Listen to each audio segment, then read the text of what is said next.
Hey, and welcome to Property Mastermind Podcast with Hilary. Woohoo, solo session today. Session 11. Wow, how time flies. Now today, the session, I've got a bit of a Q&A. I've had a few questions come in, just a couple. So I thought I'd answer those on the podcast. What a great opportunity. And I want to talk a little bit about what it takes to get from setting a goal or deciding you want to achieve something and how it is that you actually implement and make it happen. And I'm going to be relating that to property development. So yeah, episode 11, let's jump in.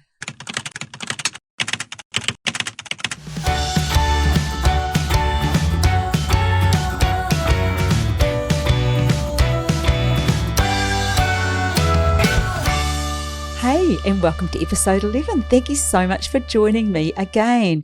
I'm getting such fantastic feedback. Thank you so much, and really enjoying the emails that I'm receiving. So feel free to email me. I love it.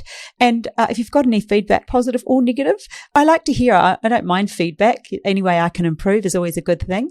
But if you've got great feedback, I'd love you to leave me a raving review. That'd be great. Give me some 5 stars and some things like that. Remember, each week I give a coaching session away. So this week, the complimentary session, property session, goes out to Lorraine Guy. I'll be reaching out to you. Thank you so much for your lovely comments. And I'll be in touch very shortly. By the time this goes out, I've probably been in touch. Anyway, so today's session solo. And like I said, I'm answering a couple of questions from people. And I want to talk a little bit about how it is that we go from where we are to where we want to go, what stops us, and just a few techniques that can help you get to where you'd like to go.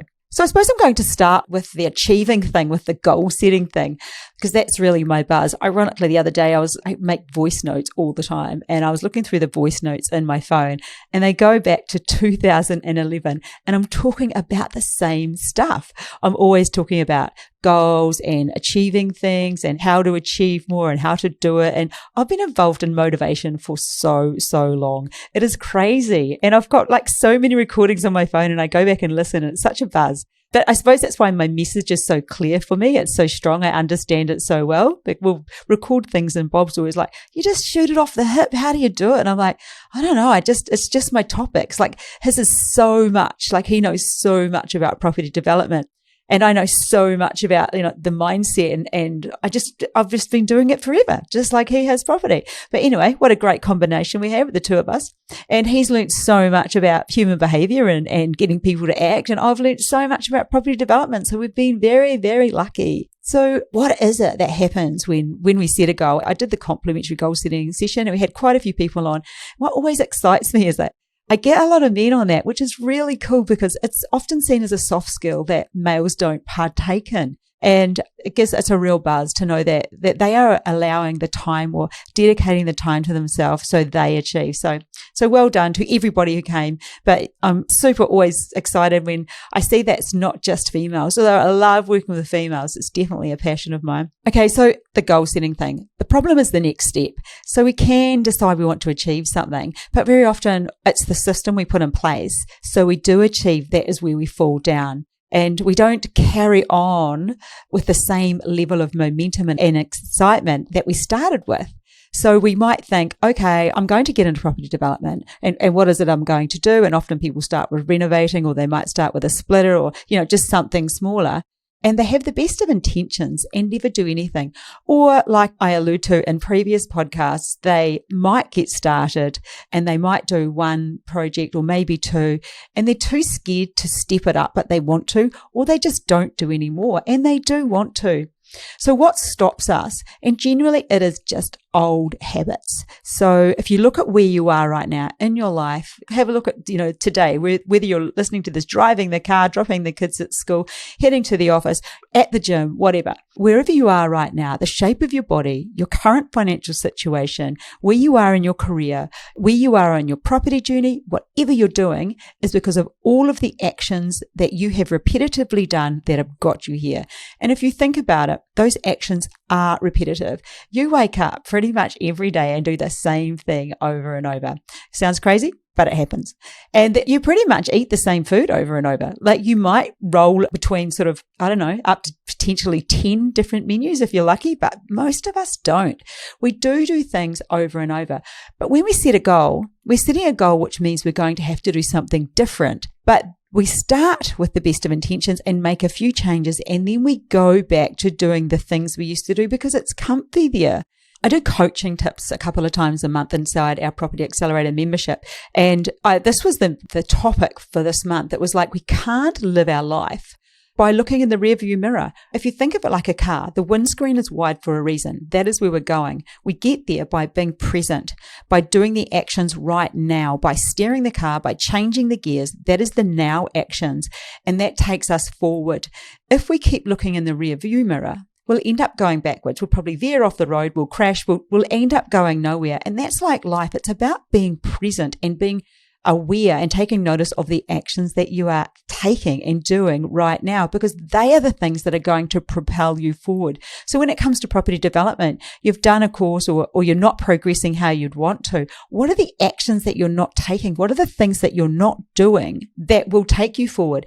And if you're giving them excuses, and nobody likes the word excuses, but if you are using excuses like too busy or you've got no support or whatever the things are that slow you up, you have to take a look and think, you know what? I can do this, because obstacles need to be seen as on the way and not in the way.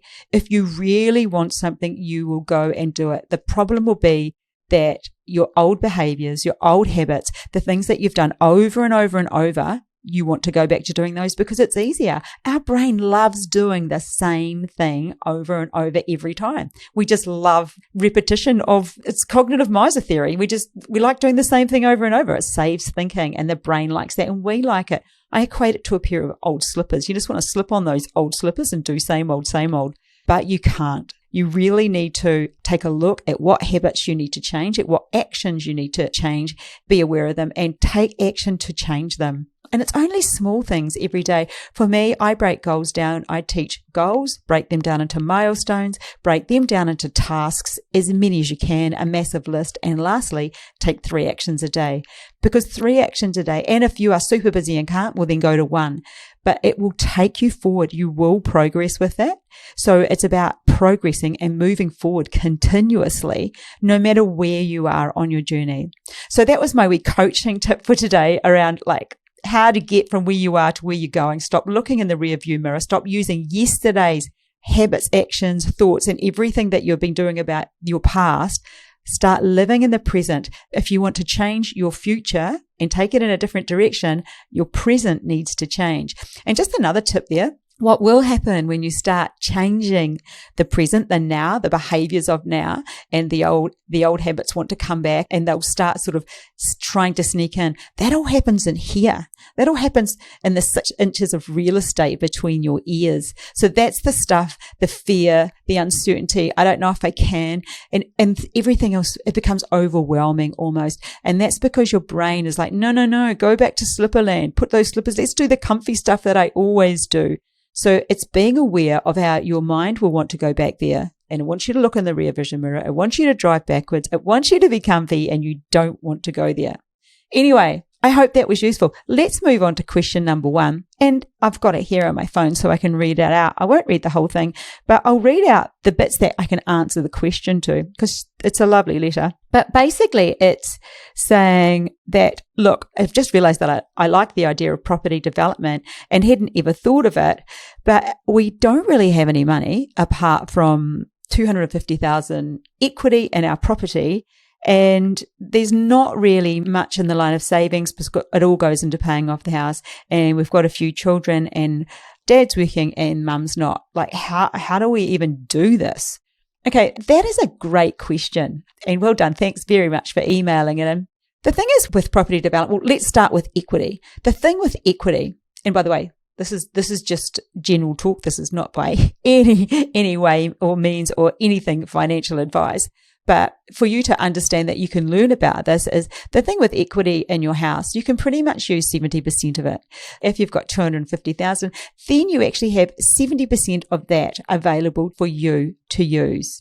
So if you've got 250,000 available equity in your house, It pretty much means that depending on how much debt, but you can probably use about 70% of their equity. So what we really need to understand is there's no real rush in paying off our house when interest rates are so low. It's kind of pointless because money is free and we can do more with our money. So 70% is about $175,000 that you are able to use. Now, there are varying things that you can do with that $175,000. Even something like you can invest in other people's projects. That's like armchair developer. We teach about armchair developer strategies, and we have an ebook. So I'll put the link in the show notes and you can download that, the armchair developer ebook, because it explains what it means and the different types of modeling there is around becoming an armchair developer. There is an opportunity to use that $175,000 that you're only paying around 2-3%, whatever, to the bank with. Say it was, 2.5% or 3%. And you could get that earning money inside somebody else's deal. Like you could be a money partner for somebody. So potentially that could be anything from first, depending on the level of security, whether it's first mortgage security or second mortgage security or whatever level of security. So remember, first mortgage security is going to pay less interest, and second mortgage or non-registered or however it's structured, they all have the higher the level of risk, the higher the level of interest paid, the lower the level of risk, the lower the level of interest paid. Like we currently have a first mortgage security option available for 9%. So that's 9%. Some people might think, 9%, but hey, it's first mortgage security. That's like a bank. So there are opportunities like that out there. And even if in worst case you used that scenario and said, I'd like to invest in that project, that would mean the 3% from the bank, we're paying 9% quarterly, you're making 6%. So 6% on even $100,000 is $6,000. That's over $100 a week you get back in interest. So, that's just a really simple way of looking at it. But there are people out there offering plenty more opportunities than that with different levels of security. So yeah, I do suggest you download that ebook. And that's just one option. The other thing would be, I'm going to say it, propertymastermind.com.au. I would definitely get an education and understand it. Understand what property development is and what you could do, because there's opportunities with joint venture partners. There is more people out there with money than there is with education. So if you have education, and I mean good education, which we offer good education, Bob's not only been in property development for a long time, he has also developed the entire time. It's very easy to say I've been in property since I was 18 because I have, but I didn't do property development since then. He's worked in every state right around Australia for 38 years in property development. So he has done property development for a very long time.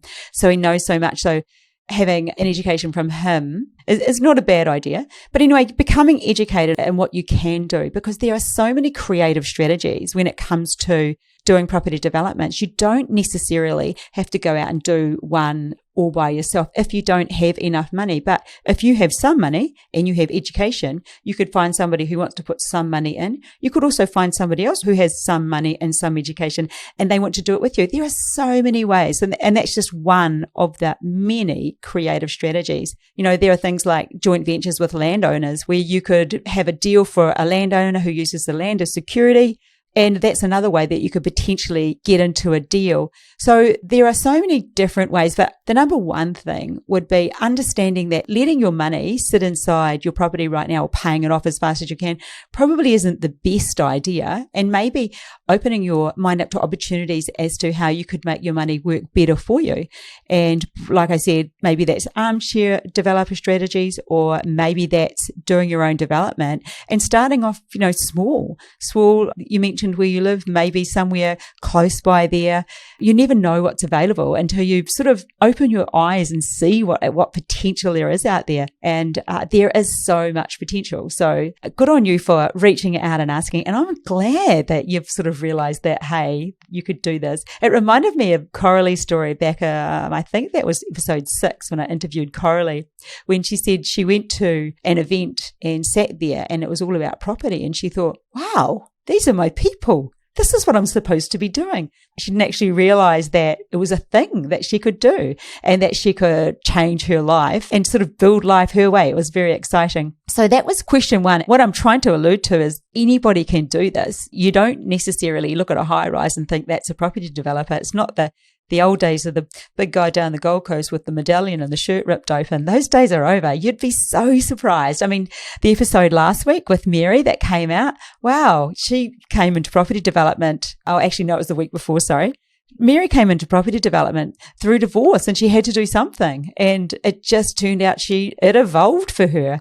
And if you listen to last week, we talked about Kyle. We talk about him as our accidental property developer. Basically, Kyle bought a property as a lifestyle block for his family, and his idea was to subdivide it. But the council were like, nah, he couldn't because of the area. They wanted him to do more. So he's building himself a 13-lot subdivision. So, I mean, those sorts of things don't normally happen. But what I'm saying is those people never woke up at 10, 20, 30, 40, 50, however old they are, thinking, I want to be a property developer. They just came to a realization, perhaps like you might be right now, or anybody listening to this, that this has potential and this could be you. Now, the next question, so yeah, hey, hope that was useful. Maybe set that goal, put some strategies in place, write down a whole lot of tasks and start taking actions every day. There's a thought. Okay, and the next question that I had came in from somebody who I'd been talking to, and they were asking me what I thought of a piece of land. And Bob did the numbers on it, and it just wasn't going to work. It can't work. And it was a little bit unfortunate. It was a reno at the front and build on the back. And I said, it's a shame because it's really about a person's situation. I said, like a young couple could do this so easy, or a person who's prepared to move into a house that isn't perfect and pray. I've done a few of those in my time, and renovate the house while you live in it. That way you're not paying rent. And then over time, you get that uplift in the property, the increase in price, the whole land value increases. Then you can subdivide and sell off, develop the back and either sell them both or live in one and sell the other or whatever. And that's one way to do a splitter, is to start with the renovation on the front. But unfortunately for this person, they can't move into it because of their circumstances. So it would mean they would have to buy it with a loan, and then they'd have to put, that would be a loan from the bank. They'd have to put tenants into it. And then just when you crunch the numbers, the percentages, it's like, I don't know, I think it went down to about 9%, and a bank isn't going to loan on 9%. That's how things are valued. That just won't happen. But the only way that could happen would be for somebody who's prepared to move into it. And I do know other people like that. I'm working with somebody right now down in Victoria, and she's totally prepared to do that. It's ironic because her plan originally was to do something a little bit bigger. And now it's like, you know what? I want to move in and do a reno and carry on working and potter away at that while I'm doing that, subdivide the back, get a DA, get it all done. And it's really exciting for her. It's opened up the world of so much opportunity. She loves the idea that she gets to be creative. She loves the idea that, start again and like a new home and make it hers, like not just be creative, like design the whole thing how she wants to. And for her, it's going to be a really profitable and sort of has great potential. And it's just a female on her own. So when a deal doesn't necessarily work because it doesn't stack up, especially when somebody wants to develop the site and just they're going to knock the house over, or they're going to reno the front, but they're not going to live in it. It's a little bit harder to make that work. Not a lot and not always, but it can be a bit harder. But where that opportunity can work for people is if they are prepared to move in to the place and do the renovation, while that's going on. As it can be a little bit slower, but yeah, it is an opportunity for people. So that's another thing that people can look out for, is the potential for a piece of land that is subdividable, or maybe it already is 2 lots, maybe it just needs splitting. And sort of getting into property development that way, where you put one on the back or maybe a duplex or whatever it is that regulations that zoning allows for. But it just gives you that opportunity. So, that is possible. So there you go. There's a couple of questions answered for this week. I hope they inspire you to think, maybe this is a game I can get into. And yeah, maybe I need to have a look at the goals that I'm setting for myself and have a look what I'm doing in my present and take some actions that maybe carve out an escape route from your old actions and give yourself a new route to take you to where you want to be. So people, I hope you find that really useful. It's been great fun. I'm actually really starting to enjoy doing the podcast now. I was freaking out initially because I'm on camera and I was a little bit scary, but hey, I'm here. We're loving it. For those of you, I hope by the time this comes out, you might have joined us for Breakfast in Bed with Bob and Hilary. It's our new property development meetup. So if you want to get in on those, it's just nice and early. It's like join us in your jammies kind of stuff. And people loved it. We rode around the country. Obviously, it's online because we're in a bit of a lockdown. But if you're interested in jumping in on those, just join our mailing list and you'll get told when they are. So links below are the Armchair Developer strategies. Make sure you get that. If you're interested in the courses that we have available, propertymastermind.com.au. Follow our general page, the Property Mastermind page, but Property Developer Secrets and Hacks is our Facebook group if you want to jump in there. And remember to give me some sort of raving review on Apple, or this is also on YouTube, so you're welcome to leave a positive, happy comment there. And if you'd like to reach out, if you have any questions, you are welcome to email them to hilary@propertymastermind.com.au. And remember, the free session this week went out to Lorraine, guys. So I'll be reaching out to you, Lorraine. Thank you to Lorraine. Great comments. And that's about it from me, everybody. I will catch you next week. See ya. Catch you next time.